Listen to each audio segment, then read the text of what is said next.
delivering relief, but is it enough? The bill many Americans hope will bring them some much-needed financial help is printed and in the hands of Congress. A new survey taps into how Americans feel about a possible mask mandate under the incoming Biden administration. Nick.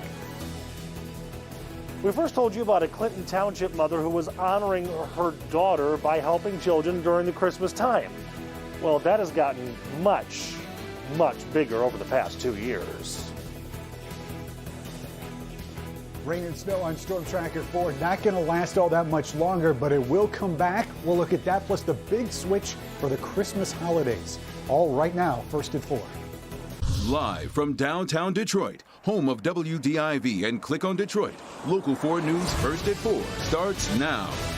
Good afternoon. Just into our newsroom, a federal judge has decided to delay her decision on whether to move forward with the settlement deal reached in the Flint water crisis.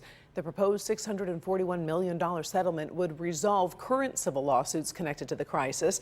As for specific uses, the money would go towards covering medical expenses for those impacted, as well as nutritional and educational programs. The judge's decision now not expected until sometime in January. We have more breaking news this afternoon. President-elect Joe Biden just received his first dose of the COVID-19 vaccine. It happened about a half hour ago at Christiana Care Hospital in Delaware. The president-elect received the Pfizer vaccine. Afterward, he shared a fist pump with a nurse who administered the shot. And looking at the latest coronavirus numbers here in Michigan, the state is reporting more than 4,500 new cases and an additional 71 deaths over the past 2 days. In other headlines, there are 26 new outbreaks being reported in schools across Michigan. Now, these numbers come as the state allows movie theaters, casinos, and bowling alleys to reopen with strict limits. Bars and restaurants will remain closed to indoor dining, and indoor group fitness classes are still off limits. Governor Whitmer could sign a new COVID relief bill today to help residents and businesses. The Michigan House announced this morning it approved the $483 million relief bill that was passed by the Senate on Friday night. The bill, which includes $220 million to extend unemployment benefits through March, heads to the governor's desk for her signature. The plan also includes relief payments to businesses and workers struggling to stay afloat because of the coronavirus. And as for COVID relief from Washington, D.C., an agreement is in place and a vote is expected soon on a $900 billion package that would include direct payments to Americans, but significantly less than the past stimulus. Kimberly Gill in the newsroom working that story for us with the latest. Hi, Kim.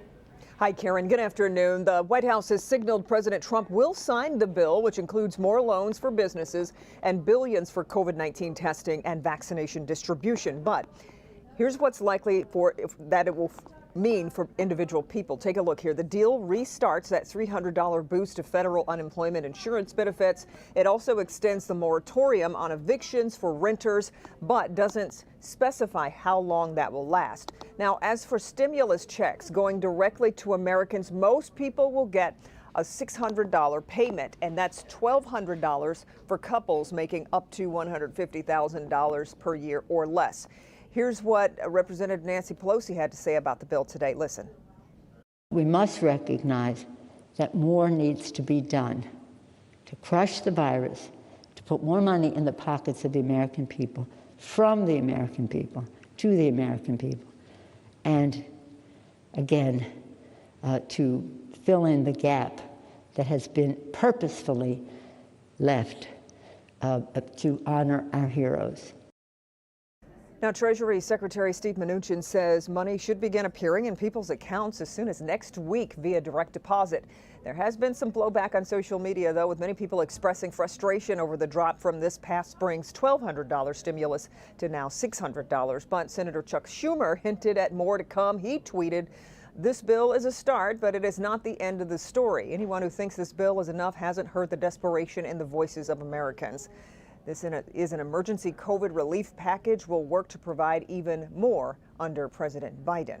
So we'll have much more coming up on this story on Local 4 News at 5 and 6. Karen, until then, we'll send it back to you. All right. Always appreciated. Thank you, Kim. All right, time now for our first look at the forecast. This is a very important week. We're going to bring in Ben Bailey to talk about what we can expect and if there's going to be some snow for Christmas. Yeah, Karen, it looks like the back end of this forecast as we get towards Christmas Eve, Christmas Day is definitely going to be the more exciting part of the forecast, and we'll talk about that coming up. But outside right now, we do have rain and snow showers that look like they're starting to come to an end, at least temporarily. There's a little bit more further off to the west, so these are going to return as we get into the next few hours. But current temperatures are all above freezing. In fact, even the places that started with snow are starting to see that precipitation transition to rain right now. 37 officially at Metro, even 40 out there at Mount Clemens and City Airport. So most of this is just going to be wet roadways, even for the drive home tonight for folks who are still going to work this week. And then as we look at the forecast tonight, temperatures very consistent in the mid-30s. We'll see whatever precipitation is out there come to an end before midnight tonight, but big changes as we head towards Christmas Day. That is the high we're expecting on the 25th, Karen, and there will be snow around both for the 24th and 25th. So we'll tell you exactly how much we're expecting and run it all down for you in just a few minutes. Thank you, Ben. First at 4, we're on top of stories that are making headlines around the world this Monday. Several countries are blocking travel to and from the United Kingdom over concerns about a new strain of the coronavirus. Experts believe it is thought to be more contagious. London and other parts of England are in lockdown, which could last nearly 2 months. The infection rate is up to 51% in the UK within the past week. The European Medicines Agency will meet today to discuss approving Pfizer's coronavirus vaccine for use in the European Union. President Trump's re-election campaign is making a long-shot bid to the U.S. Supreme Court. The campaign filed a petition asking the nation's highest court to effectively reverse the presidential election results in Pennsylvania.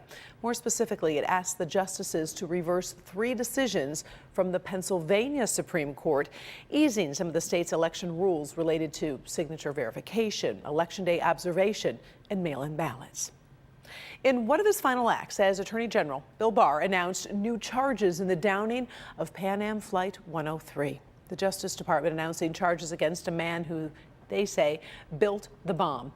It was December 21st, 1988, when a bomb exploded on board that flight, killing 259 people in the air and 11 on the ground. 2 Libyan intelligence officers were tried for the bombing, with 1 convicted and 1 acquitted. All right, closer to home. There is a mother in Clinton Township who goes into overdrive this time of year, making sure every family in need that she knows of gets a pickup truck full of presents for the kids. We've actually told her story once before, but as Nick Monticelli shows us now, man, a lot has changed since then. I think this is the last thing I got to wrap. A 16-year-old girl I got that has had 49 surgeries on her larynx. It's been almost 2 years since we first met Lori Mack, or Mac Claus, a Clinton Township woman who spends the entire holiday season buying and wrapping toys for kids in Metro Detroit. Her home was filled with enough presents for about 100 kids. She does it to honor her daughter Trisha, who was just 16 when she was killed in a texting and driving crash. 2 years later, she has so many donations, so many toys, she needs 3 storage units, giving Christmas to many more kids. I'm hoping to top the 400. I got to see what kind of toys I get in today. I got about 5 truckloads coming today, a couple more bikes, and I think we'll top 400 today. And she does it for one simple reason. Smiles. It's a lot of work, but it's worth the smiles. Ain't nothing better than a child smiling. Now, because they have so many more presents, they ran out of room inside of Lori's house. So why not move into a pandemic-closed bar? Plenty of room here at the Rusty Nail. And one of Lori's elves, Screamin' Scott Randall, says it's for the kids and for the parents. Mostly the parents also, that someone's there for them, that someone's got their back. No matter what, what craziness is going on in 2020. We're going to pull through this. All of us pitching in and doing our part. And yes, there was a grave concern donations would bottom out in this pandemic, but there's also more of a need. More of a need, but more of a generosity out there. Even more so. Things I've witnessed this year, I do a lot of crying. A lot. Yeah, it's amazing. In Clinton Township, Nick Monticelli, Local 4. What a wonderful idea.